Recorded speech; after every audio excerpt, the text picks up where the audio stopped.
आज का ये कार्यक्रम वैसे तो संगठन की दृष्टि से पन्ना प्रमुख का कार्यक्रम है।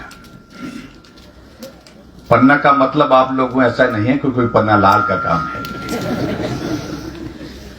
पन्ना का अभिप्राय ये है, मतलब ये है कि जो एक वोटर लिस्ट होती है, वोटर लिस्ट के एक पेज में, आप अंग्रेजी ज्यादा समझते होंगे, एक पेज जैसा ऐसा एक पेज है ये, उसमें एक पन्ना जो होता है उसमें 30 वोट होते हैं। कितने होते हैं? 30 वोट में। और कार्यकर्ताओं में से हमने चयन किया है कि ये पन्ने की 30 लोग आपके जिम्मे हैं। अपनी पार्टी के लिए ज्यादा से ज्यादा समर्थन, ज्यादा से ज्यादा सहयोग दिलाने के लिए आपने 30 वोटर से बात करनी है। और मुझे लगता है कि आप सब लोगों ने उस तरह से काम किया। जो पन्ना आपको दिया गया है उनमें से किसी साथी ने, मुझे लगता है कि अभी तक 30 के 30 जो जितने भी वोटर हैं सबसे बात कर ली होगी। आपके जिम्मे ये बात है उसमें कि कितने उसमें हमारे हैं पक्के, कितने हैं हमारे, कितने पक्के दूसरी पार्टी के हैं। और कुछ ऐसे भी होते हैं जो बीच में होते हैं, तो उनसे भी बातचीत करके, और उसके बाद एक असेसमेंट निकलता है आपके पास, एक आकलन जिसको हम बोल सकते हैं। उसमें मेरे 30 वोट में से 20 वोट भाजपा के हैं, 10 वोट नहीं है। वो एक पन्ना प्रमुख बता सकता है। और मैं इस बात को कह सकता हूं कि जिम्मेदारी के साथ कोई आदमी काम करता है तो वोट पड़ने से पहले, वोट गिनने से पहले हम रिजल्ट बना करके आपको दे सकते हैं। यहां पर जिस दिन मतदान होगा, मेरे बूथ पर इतने वोट पड़े और मेरे पन्ने के 30 वोट में से 28 वोट पड़े हैं कुल, और 28 वोट में से 20 हमारे, 8 कांग्रेस के। ये पन्ना प्रमुख बोल सकता है चुनाव की काउंटिंग से पहले, अगर जिम्मेवारी के साथ हम करते हैं। मैं उदाहरण देता हूं अपने विधानसभा क्षेत्र के आपको। विधानसभा का चुनाव हुआ, और विधानसभा का चुनाव जब 2017 का हुआ, चुनाव और परिणाम के बीच में बहुत ज्यादा गैप था। दुखी कर दिया लोगों ने। वोट पड़ने के बाद कितने होंगे, कितने होंगे, कैसे होगा, कितना होगा, हर आदमी का आंकड़ा कुछ आता रहता। तो मैंने एक तारीख तय की।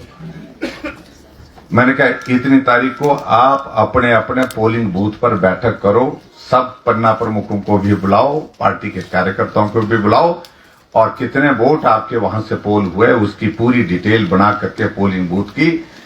इस तारीख को जब हमारी मंडल की बैठक होगी, उस दिन आपने हमारे पास दे देना। सभी ने पोलिंग बूथ पर बैठक की, और उसके बाद मंडल की बैठक में हम सारे वो बुलाए।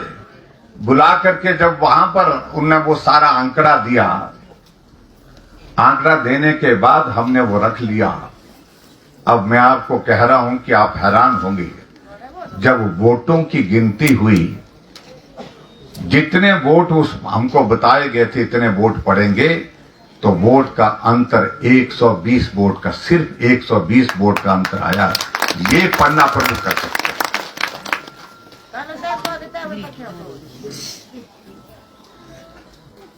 यानी कि अपने वहां गांव की सबसे नजदीक की हकीकत कोई अगर जानता है तो वो पन्ना प्रमुख के सिवा दूसरा कोई आदमी जान ही नहीं सकता है।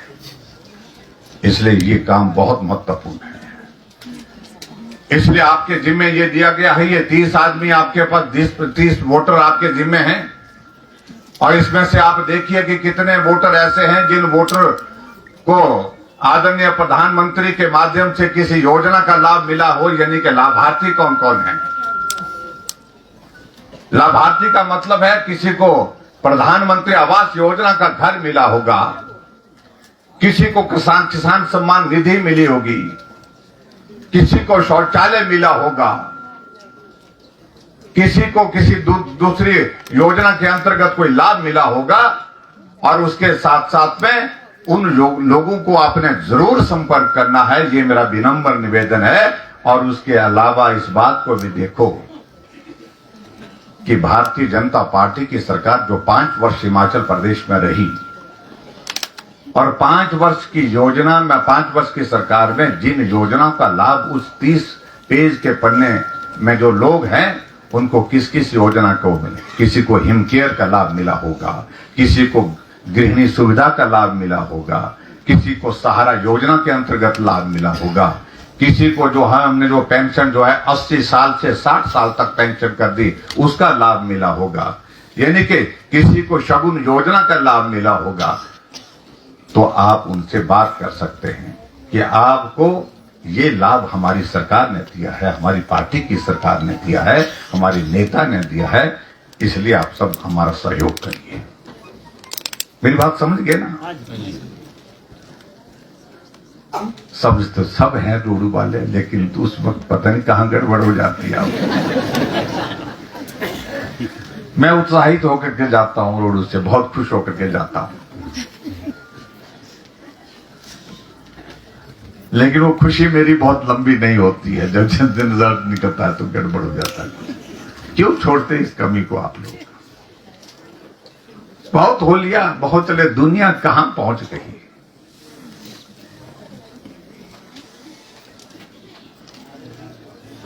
एक दौर था वो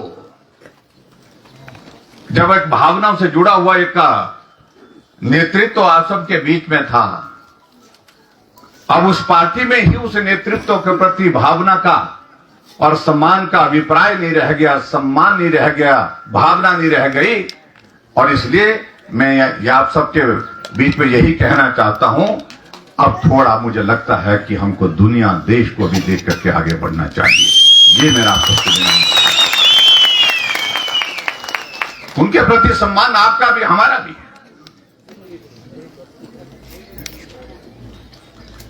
लेकिन जिस पार्टी में जिनने जीवन लगा दिया उसमें ही उनका सम्मान नहीं है, उस पार्टी में ही उनके लिए भावनाएं नहीं हैं, तो मुझे लगता है कि हम आप सबको भी सोचना चाहिए।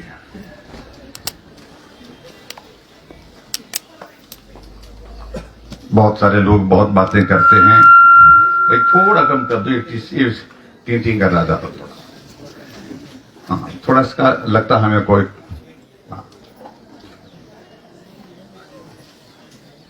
आज हमारे लिए प्रसन्नता का विषय है कि देश आदरणीय प्रधानमंत्री नरेंद्र मोदी जी के नेतृत्व में लगातार आगे बढ़ रहा है, तेज गति से आगे बढ़ रहा है। और अंतर्राष्ट्रीय मंच पर आप देखिए भारत का सम्मान किस कदर ऊंचा हुआ है। एक दौर था जब कहीं अंतर्राष्ट्रीय मंच पर हमारा देश का प्रधानमंत्री खड़े होते थे और दुनिया के दूसरे देशों के बड़े नेता उनको देखते थे, लेकिन ना मुस्कुराते थे, ना उनकी ओर जाते थे। आज हमारे देश के यशस्वी प्रधानमंत्री किसी भी अंतर्राष्ट्रीय मंच पर खड़े होते हैं, दुनिया का चाहे कितना भी बड़ा देश हो, कितना भी ताकतवर देश हो, कितना भी ताकतवर नेता हो, कितना भी बड़ा नेता हो, ना अपने पांव रोक पाता है, ना अपने हाथ रोक पाता है। पांव भी चलते हैं जहां मोदी जी खड़े हैं उस तरफ, और हाथ भी बढ़ता है जहां मोदी जी खड़े हैं उस तरफ।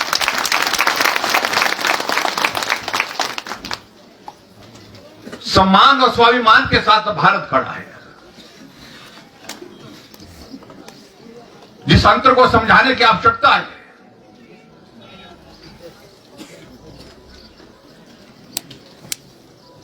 एक दशक उनके नेतृत्व में भारत ने पूरा किया, लेकिन कोई एक उंगली उठा करके कह नहीं सकता कि सरकार के ऊपर, इस सरकार के नेता के ऊपर यह आरोप है। नहीं तो क्या होता था, 1,76,000 करोड़ रुपए का घोटाला, 30,000 करोड़ रुपए का घोटाला, इसमें घोटाला, उसमें घोटाला, ऊपर घोटाला, नीचे घोटाला, सब जगह घोटाला ही घोटाला, यही निकलता था। आजाद भारत के इतिहास में यह पहली बार है जब घोटाला नाम की बात पर पूर्ण विराम लगा हुआ है, और इसलिए पूरे देश भर में इस तरह का एक भाव बना हुआ है।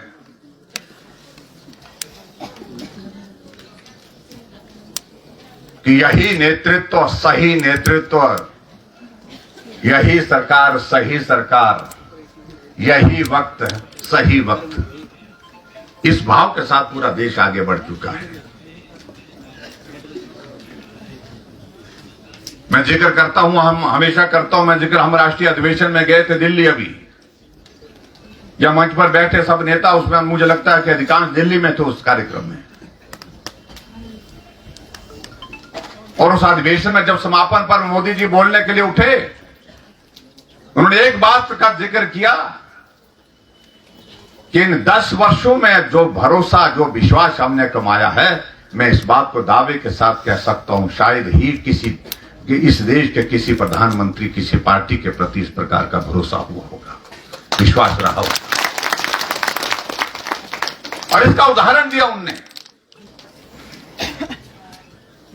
या गठबंधन बनाया हुआ है, ना नेता है, ना नीति है, कौन नेता होगा, कौन प्रधानमंत्री होगा मालूम नहीं, कौन अमेठी से लड़ेगा, कौन रायबरेली से लड़ेगा, अभी तक भी तय नहीं हो रहा है, मंथन चल रहा है, चिंतन चल रहा है, तय करने की स्थिति नहीं है। और हमारे हिमाचल प्रदेश में तो आपने देखा होगा कि बहुत मुश्किल से, बहुत जटिल प्रक्रिया से, कठिन प्रक्रिया के बाद अभी परसों जाकर के 2 लोकसभा के कैंडिडेट उन्होंने घोषित किए। 2 पहले कर दिए थे, 2 अभी किए। जिसे भी चुनाव लड़ने के लिए कहा जा रहा था वो मना कर रहा था। हमीरपुर से कहा मुकेश अग्नि, मुख्यमंत्री ने कहा मुकेश जी आप चुनाव लड़ेंगे, उन्होंने कहा मैं क्यों लड़ूंगा, आप लड़िए ना। और जहां बरागटा जी ने बोला होना ऐसा आपके यहाँ की रोड की भाषा में,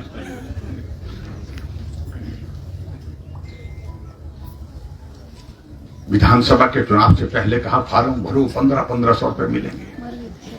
15 महीने बीत गए, लोकसभा के चुनाव आए, फिर फार्म लगे तो फार्म भरो, फार्म भरो, फार्म भरो, 1500 रुपए मिलेंगे।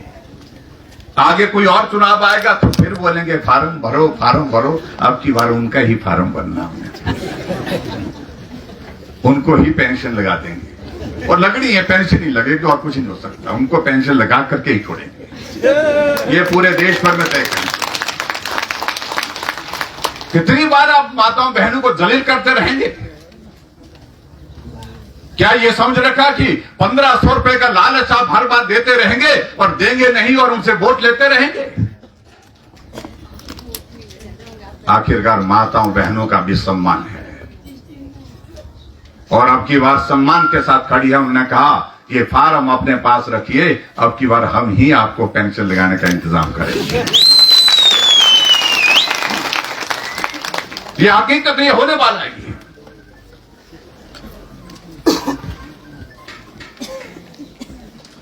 2 रुपए किलो गोबर खरीदेंगे, 2 रुपए किलो गोबर। और गांव के लोग हम सीधे साधे, हमने कहा कि यार इस बार गोबर ना सेब को भी नहीं डालना, खेत में नहीं डालना, सुक्खू भाई आएंगे 2 रुपए किलो के साथ उनको देंगे। 15 महीने हो गए, गोबर सूख गया, सुक्खू भाई नहीं आए।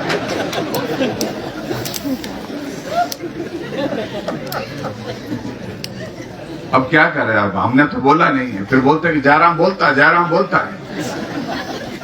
आपने ही बोला है भाई। फिर कहा 300 यूनिट बिजली के फ्री देंगे, उल्टी बिजली महंगी कर दी। 5 लाख बेरोजगारों को नौकरी देंगे, सरकारी नौकरी देंगे 5 साल में। कैबिनेट की पहली बैठक में 1 लाख नौकरियां निकाल करके बेरोजगारों को नौकरी, एक भी नौजवान को इस सरकार में नौकरी नहीं मिल पाई। उल्टा जो 10,000 से ज्यादा हमारे आउटसोर्स में लगे हुए थे कर्मचारी, उनकी नौकरी समाप्त कर दी। 12 महीने से उनकी तनख्वाह, यानी कि 1 साल से उनकी तनख्वाह भी नहीं दी और नौकरी से भी निकाल दिया। और खास तौर से जो कोविड के दौर में वो बच्चे लगाए थे, 2000 बच्चे तो वही हैं जिन बच्चों ने अपनी जिंदगी को संकट में डाल करके दूसरे की जिंदगी को बचाने के लिए काम किया। जब कोरोना का वो दौर था, परिवार का कोई आदमी अपने बीमार परिवार के सदस्य के मिलने के लिए भी मना कर रहा था। मैं मुख्यमंत्री था उस वक्त, मुझे अच्छी तरह से मालूम है। वो बच्चे जाकर के दवाई खिलाते थे उन मरीजों को, पानी पिलाते थे, खाना खिलाते थे, टॉयलेट ले जाते थे। और यहां तक कि उन बच्चों ने यह भी काम किया, जब किसी कोविड के मरीज की मृत्यु भी हो गई तो उन्होंने दाह संस्कार भी किया है। 12 महीने से उनकी सैलरी नहीं दी और अब नौकरी से निकाल करके घर भेज दिया। ये सरकार कहीं भला कर सकती है क्या? सिर्फ बहुत सारी चीजें हैं। हमारी सरकार हिमाचल प्रदेश में रही 5 साल, हमने कोई फार्म नहीं भरा, कोई गारंटी नहीं। हमने कहा माताओं बहनों की आबादी कुल आबादी का आधा हिस्सा है, इसलिए माताओं बहनों के लिए आने का जाने का बसों का किराया भी आधा होगा। आज भी आधे किराए पर जाते हैं। पुरुष मेरे से नाराज है, ताली नहीं बजा रहे। इनको यही लग रहा है कि ये सरकार है सारी महिलाओं के लिए ही देती है। 1500 रुपए वही भी महिलाओं के, आरक्षण महिलाओं को, किराया आज महिलाओं को। हमने क्या बिगाड़ा? कुछ तो कई बार खड़े हुए रहते हैं कि हम पर भी दया करो, बोलते हैं आप पर दया ही है, लेकिन हकीकत है हमने कोई फार्म नहीं भरा था, हमने कोई गारंटी नहीं दी थी। आधे किराए पर आज माताएं बहने जा रही हैं, आ रही हैं। हमने हिमाचल प्रदेश में इस बात को देखा कि हम बिजली पैदा करके दूसरे प्रदेशों को भेजते हैं, बेचते हैं बिजली, और बिजली गरीब आदमी कितना खर्च करता है। मैंने अधिकारियों से जब पूछा, उन्होंने कहा एक गरीब आदमी जिसके घर में 7-8 बल्ब लगे होते हैं, वो 100 यूनिट, 110 यूनिट, 115 यूनिट तक बिजली खर्चता है। तो मैंने 125 यूनिट गरीब लोगों के लिए फ्री कर दिया। हमने कोई फार्म नहीं भरा था, हमने कोई गारंटी नहीं दी थी, जो करना था हमने करके दिखाया। आदरणीय प्रधानमंत्री ने आयुष्मान भारत पूरे देश के लिए गरीब लोगों का इलाज हो, इस बात के लिए शुरुआत की। 5 लाख रुपए का हेल्थ कवर उसमें दिया। ये सेना में भी सेवाएं दे चुके हैं, विधायक भी रह चुके हैं, ब्लॉक समिति पंचायती राज संस्था में भी रह चुके हैं, और विधानसभा के बाद लोकसभा आप सबके आशीर्वाद से एक बार गए हैं। कांग्रेस पार्टी के जो दूसरे जो कैंडिडेट खड़े हैं वो अपने पिताजी के इतिहास का जिक्र कर रहे हैं। मैं उस बारे में ज्यादा कुछ नहीं कहना चाह रहा हूं। मेरा सम्मान है सभी के प्रति, होना भी चाहिए। आप तो विधायक हैं, और विधायक होकर के आप जिस क्षेत्र से हैं वहां उसकी सेवा करने का मौका आपको मिला है। उसके बावजूद भी पहली बार ही आपको यहां से भेजने की बात आ रही है। कांग्रेस ने तो भेजा है, लेकिन लोगों के हाथ में अभी तक जो है नहीं भेजना ये लोगों के हाथ पे है। और मुझे पूरा भरोसा है कि लंबे समय तक वो सांसद रहे, उनके पिताजी होंगे, लेकिन उसके बावजूद अब आप उस दौर से बाहर निकल चुके हैं।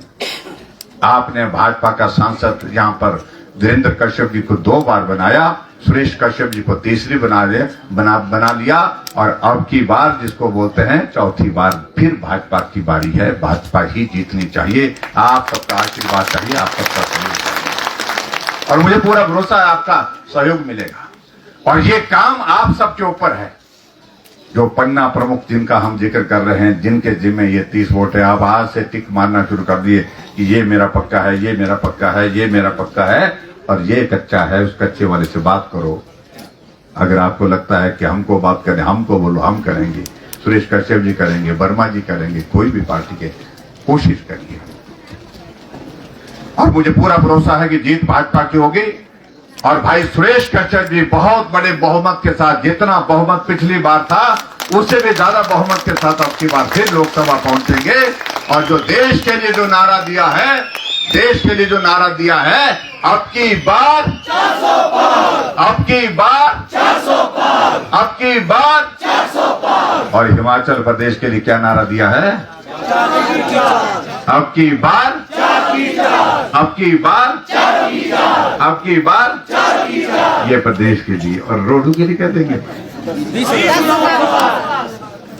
रोडू का नारा लगाओ ना, अब की बार 20,000 पार। ठीक बात करनी भाई, पक्की गल करनी, पक्की करेंगे जी। जोर लगाना पड़ेगा भाई। हमारे पहाड़ी में बोलते हैं जो बड़ा पेड़ होता है, जब उसको देखते कि हम उसके लिए मंदिर के बनाने के लिए ले जाते हैं, उसको काटते हैं, फिर फिर उसके लिए हेसू लगाते हैं। आपके बोलते हैं हेसू, हे सार लगाइए जोर से इस बार, ठीक है ना?